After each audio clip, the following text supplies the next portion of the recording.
A very good morning, everybody. I am CS Kajal Handewag from Jnandeep Academy, Pune, and today we will be talking about the Hindu analysis dated 10th of October 2024. So let's start. The first news article that we will be covering today is the very unfortunate event of the respected Ratan Tata. Next, we will be talking about Malabar event. Next, we will be talking about RBI has made certain decisions when it comes to interest rate. So next, we will be talking about the bilateral talks that we are having with the Asian countries. Next, we will be talking about the statement that our financial head Nirmala Sitharaman Madam has passed regarding EU instructions. And last, we will talk about the fortified rice which the union has provided for the people. So these are the topics that we will be covering today. So the first news, from exam point of view, I wouldn't say this is important from syllabus point of view, but of course this is something that we all should know and we all should be talking about. So a very respected, a well-known industrialist, Mr. Ratan Tata, he has unfortunately passed away at the age of 86. He was admitted in the Breach Candy Hospital in Mumbai, and his family, they declared that his passing away creates a major dent in the family. Also, our Prime Minister, Mr. Narendra Modi, as well as the opposition leader Rahul Gandhi, they have also given their condolences via X. Also, if we talk about what his achievements are, Mr. Ratan Tata, he literally has established business in every single field, and his passing away might not only affect the emotions of the people, but it also might affect the stock market in a minute way. And of course, it is a huge loss to India as well as the Indian economy, because he has established businesses in several areas of products. Also, Tata going international, the Tata company going international, he was one of the main reasons. If we talk about companies like Tetley, Jaguar, Land Rover, Core Steel, this is how it got an international base. Also, he served as its chairman from 1990 to 2012. It's a really long time. After which Cyrus Mistry took over. There was a huge controversy regarding Cyrus Mistry. He gave up in 2016, Mistry. So Mr. Tata again took over as the interim chairman. And finally, he handed the reins to Mr. Chandrasekharan, and he was appointed as the chairman of Tata Sons in 2017, and till date it's him. Okay. So yes, moving on to the news content that will be important from exam point of view. Now, the first we will talk about Malabar has evolved into key multilateral event, says ENC chief. Now, what is this exactly the news all about? First of all, we have to know the IOR, that is Indian Ocean region and Indo-Pacific region. These are the regions that are strategically very important for trade purposes, okay, and also for maintaining security of our country. These regions are important. So now there are people. First, we will talk about the Eastern Naval Command, ENC, okay. Who's our Eastern Naval Command? He is a Vice Admiral Rajesh Pendharkar. He is the commanding-in-chief officer of ENC, Eastern Naval Command. They handle the eastern side, okay. Now, there are three friendly navies, that is the US, Japan and Australia. Okay, so these are the navies. The drill is going on in the Indo-Pacific and the Indian Ocean region. These navies ka drill is going on. Okay. Now, before the commencement of this entire harbor phase, this is a maritime exercise. Okay. We will be talking about the Quad nations in the next slide. What are Quad nations? So the Quad nations are holding a maritime exercise in this region. Now, why is it done? What exactly is this exercise? All of that we'll be seeing in the next slide. This is just the news. Now, basically what the harbor phase includes, it includes the discussions, especially on subjects like, defense, the air-to-air, the subsurface warfare, underwater warfare, the submarines, okay, then fixed wing MR, the fighter jets, the helicopters, certain destroyers, missile destroyers. So all these defense related discussions go on in this harbor phase. Okay. So now, he also said that Malabar, which began in 1992, it began as a bilateral drill. Now, what do you mean by bilateral? Bilateral means between two countries. Which were these two countries? US and Indian Navy. Okay, but now it has become a multilateral event. Multi means many countries are involved in it. So now Australia is also involved in it, and I have written the names that it is going to test, or not test, but drill and deploy all these equipments, which includes the Stuart, the frigate, the MH60R helicopter, the patrol aircraft. Okay, the US Navy will also field certain equipments. Also, we will be talking about Japan. Japan is also going to join the exercise with this destroyer, the Ariake. Okay, so these are the names of the equipments that will be used. So it is important, you all should be knowing it. And also all four nations ka special forces will also be taking a part in this drill. Now, this started in 1992. As I said, it was a bilateral event, okay, which started between India and US. After which there were many two more countries that joined in. Now, what does the Quad do? Quad talks about maritime security, security near water, okay, and also we talk about joint naval exercises and patrols. Now, we need to get it clear that this is no military exercise that is happening here. Nothing of that sort. We do not have any aggressive point of view when we are doing something like this. Our main aim is to improve the naval security, to improve the maritime security, and let's conduct joint operations. Now, इससे क्या होता है? Technology exchange also happens between different countries. Okay, we get to know how they are working. They get to know about the technology that we are using, and also it gets about a collaborative relationship between many nations. Okay. So now the first Malabar exercise that ever took place was in 2007. That was in Bay of Bengal. As I said, it was only India and US. Then uske baad Japan also joined in 2015. Okay, and now in 2020, that is recently, Australia also joined in. So that's why it is a Quad 4. Okay, India, US, original, Japan 2015, Australia 2020. These four are the Quad nations. And where does this take place? As I said, we've already seen in the news, Indo-Pacific and Indian Ocean regions. Now, this is mainly to strengthen the cooperation and security around this region. Now, these four countries, they are so important, guys, because they account for 24% of global population. Also, world's national income ka 35% comes from these four nations. Imagine how important they are when they come together. And global trade ka 18% is handled by them. So the Quad, as a Quad nation group, this is important because they hold a lot of economic importance. Also, because we are of late seeing that China is getting an attitude of being friendly with our neighbors, which is a bit risky for us. So in retaliation, right now it is the best that how do we react to that? By building our relations with other countries. And that is what Quad is one of the ways to do that. Okay, because of Chinese hostilities, we have a good opportunity that like-minded democracies, you know, like the four Quad countries, we come together, we try working on the maritime security, we try having drills together, we exchange technologies. So it is a good thing for a country like India, especially seeing how the Chinese are behaving right now. Okay, moving on. A very important topic from economics point of view, let it be mains, let it be pre, this is important, you all should be knowing. Okay, now what is this news? RBI holds rate at 6.5%, shifts stance to neutral.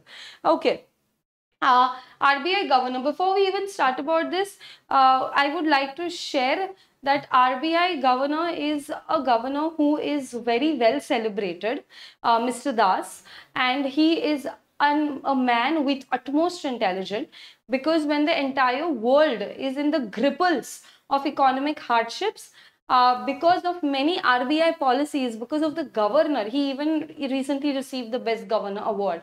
So because of this governor, we have been able to survive at a very good level. Like the Indian economy has maintained its stability, and much credit needs to be given to Mr. Das. Okay, so even right now, the policies that he has come up with does give us relief up to some extent.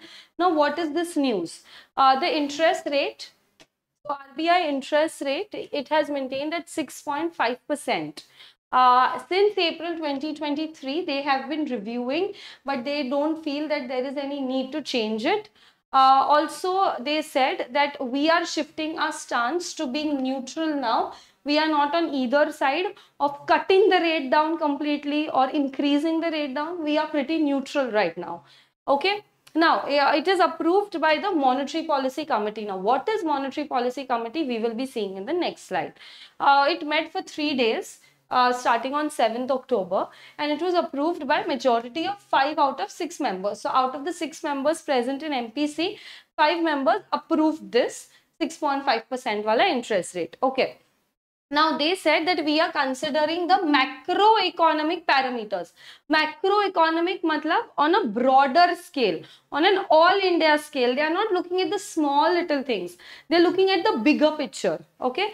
Parameters of inflation and growth, they are well balanced. Like even if Indian economy is inflating, still they are growing at a very good level. Now, going forward, he also said that headline inflation is expected to be reversed in September.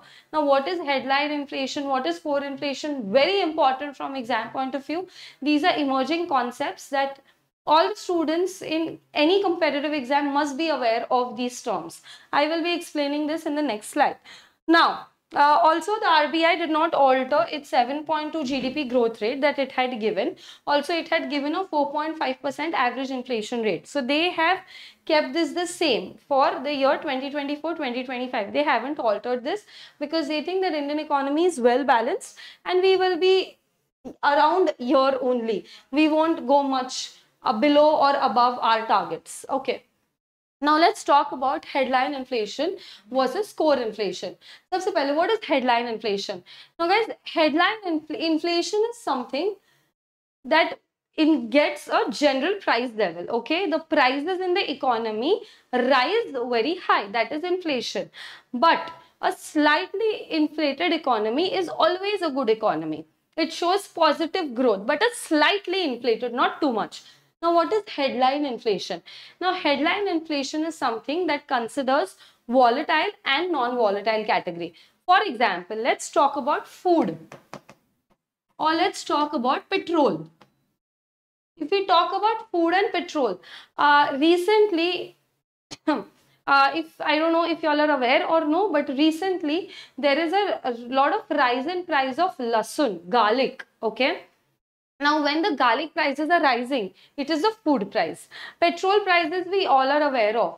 Petrol prices rise, fall, okay? It's volatile. Volatile means what? It keeps changing, okay, frequently. Now, food prices, we all know कि कभी onions महंगे हो जाते हैं. Sometimes your lasun is mehenga right now. Okay, so food prices keep going up and down. Agri products.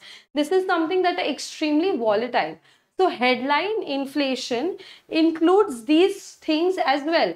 And also they include other things like the basic things, you know, that do not change much. Like iron industry, textile industry, steel industry. Okay, these things the prices, they do not go up and down itna. Like if it is 100 rupees, it will maximum go to 101, 102. But if it is 100 rupees, it won't go to 150 directly, right? So this is how these industries work. These are quite shant, non-volatile industries. They don't move much. So headline inflation calculates food ka cost also, petrol ka inflation cost also, and the basic industries ka cost also. It calculates everything. Basically, headline inflation is the rise in general price levels that the consumers, we as consumers face. तो आप बोलोगे ये तो normal inflation हो गया ना कि rise in general price level जो हम फेस कर रहे हैं. Yes, but now what is core inflation? Core inflation says I will not consider the volatile products like food and petrol जिसमें प्राइस ऊपर नीचे अगेन एंड अगेन होते रहता है. I will not consider that. These are the temporary shocks to an economy.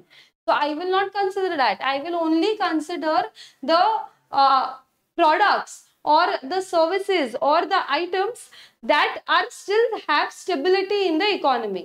I will not see the ones that go up and down again and again. So core inflation only considers the non-volatile categories, whereas headline inflation is the cause that actually the consumer is facing. Okay, or the rise in general price level that the consumer has to face.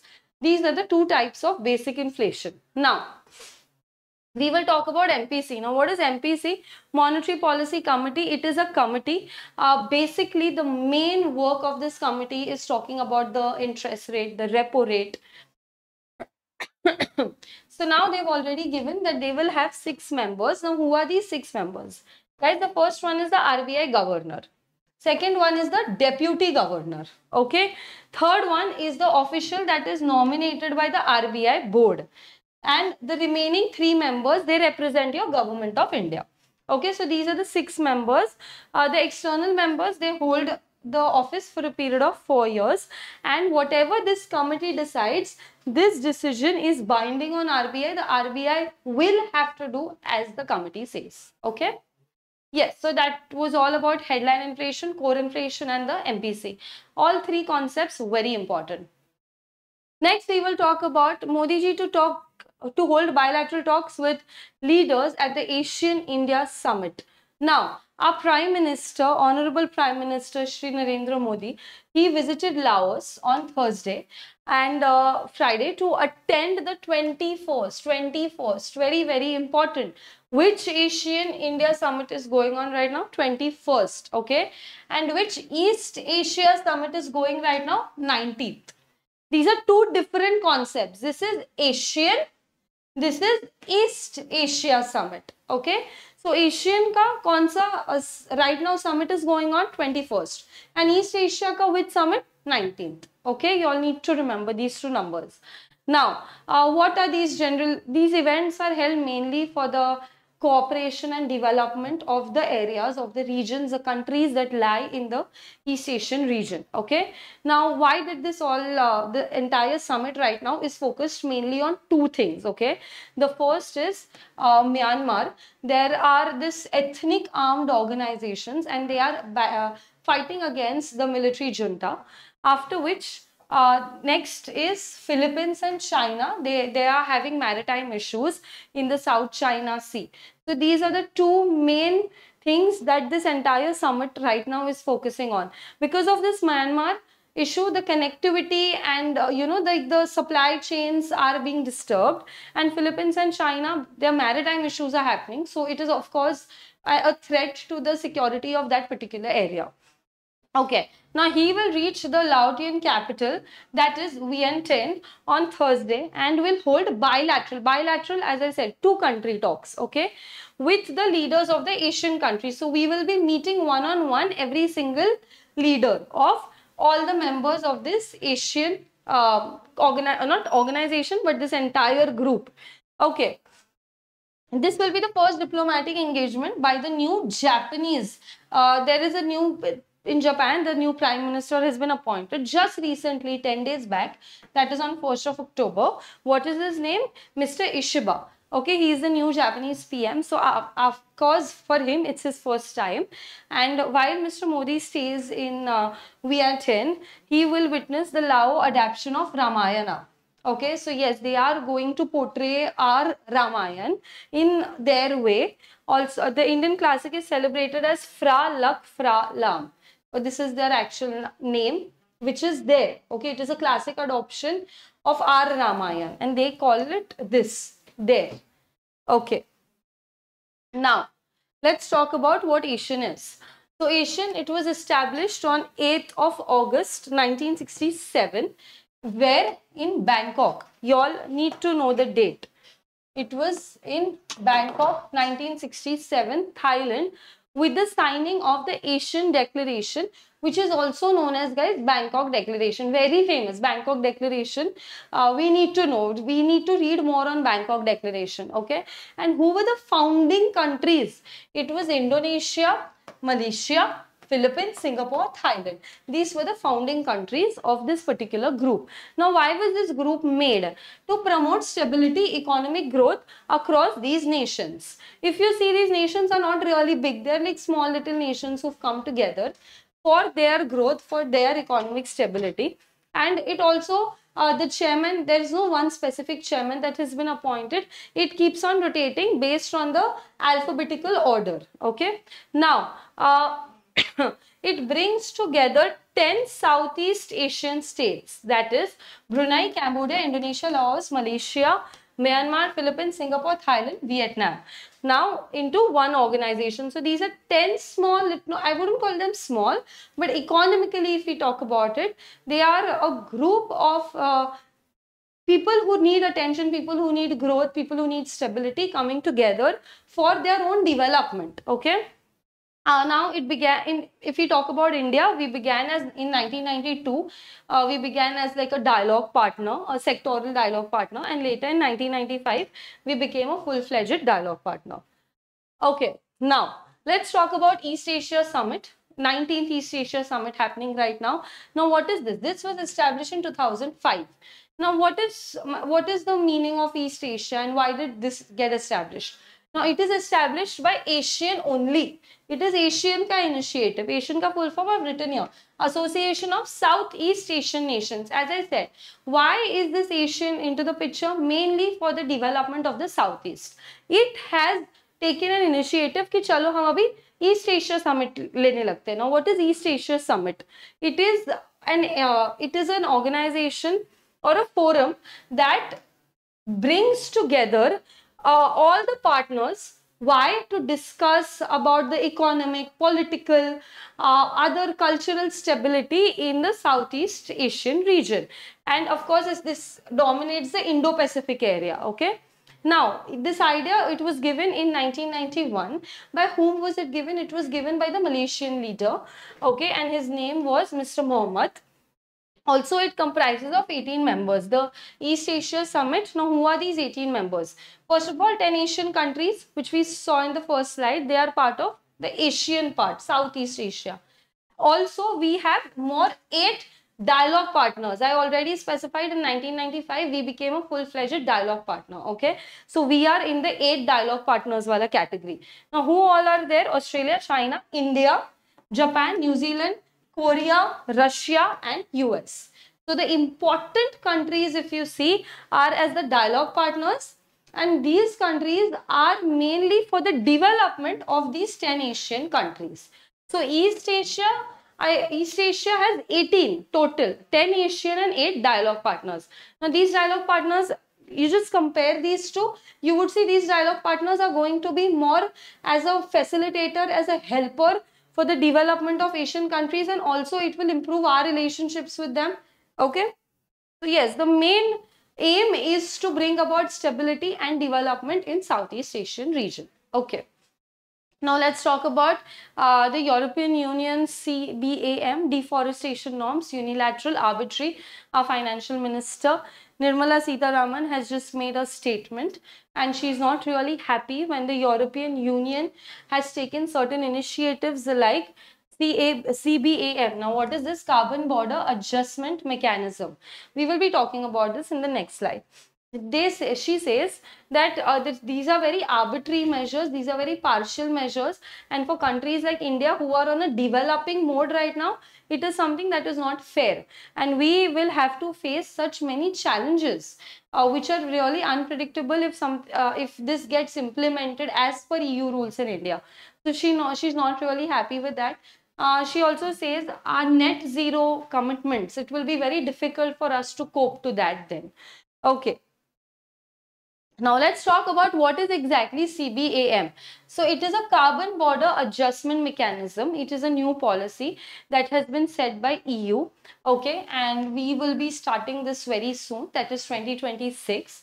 So it is very, very important from exam point of view, because this is an extremely important current affair. Now, what do they do under CBAM? So, additional tariffs, additional taxes will be levied when you import certain goods that are carbon intensive, like steel, aluminium, cement. Okay, so if we import such goods, there will be an additional tax, additional tariff that we will have to pay. Now, why is this done? Its main aim is so that the carbon emissions during production reduce, and the countries move towards greener energy. This is their main focus. Now, what will be the tariff rates? They are high, 20% to 35%, which is really high.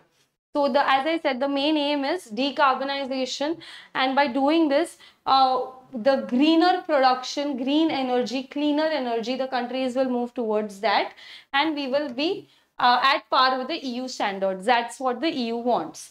Now, the sectors that, guys, are going to be most affected because of this rule is steel, aluminium, and cement, because such high tariffs is going to increase the rates of everything. Now let's talk about a building. Even if a building is constructed, you need steel, you need aluminium, you need cement. So when their costs increase, the import costs, obviously the cost when we go and buy a house, that is also going to increase. Okay, so, and because the tariffs are very high, and if we don't face if we don't give those tariffs, we will be facing major penalties. So we will have to give those tariffs. Now, again, estimates show that Indian steel and aluminium exports could face increased levies of up to 35%. Even when we export it to other countries, they will also be careful while buying it from us, because they will also have to paying this, because this is an EU rule. This is not an Indian rule, right? So obviously we want that whenever we are exporting such items, we want this to be minimum, so that people take it, people buy it more and more from us. Okay. Now, next is Union Cabinet gives nod for continuation of free fortified rice supply till December 2028. This is again important. First, I will tell you all about the news, and then we'll talk about the content. So, our Prime Minister, they gave a nod that yes, we will be supplying free fortified. Now, what is fortified? I will be explaining you all. Under various welfare program, we will be supplying this till December 2028. So for the next 4 years almost. And who said this? Our Union Minister Ashwini Vaishnav. He declared this, that fortification would continue, and it is a 100% central sector initiative. The 100% cost will be borne by the sector, the central government. And why? Because we want that the nutritional value should reach to every single kid in this country. Okay, and their also main aim is addressing the anemia and micronutrients deficiency. Now we must have seen there has been a lot of deficiency in the entire country, kids. Let it be the nutrient deficiency. We see that there are many people who are kids who are again and again feeling weak. Their joints are paining, their bones are paining. Okay, so all this is happening because of deficiency. Now imagine the kids who do not get good food. At least the kids who get good food, even they are facing this. So imagine the ones who do not have access to all these micronutrients. So this main scheme is with that aim. Okay. Now, fortified rice will be provided, and it will be provided through your ration shops, public distribution systems. It will be mainly for the children development. And if we talk about, there is a scheme, PM Poshan. It is there in all states and union territories. It will be provided through that channel. Okay. Now, let's talk about, first, again, we are continuing about the facts. So, the cabinet committee, they had decided that we will do this, but we will do this in a phased manner, like one by one, one by one. According to National Family Health Survey, now we need to know the numbers.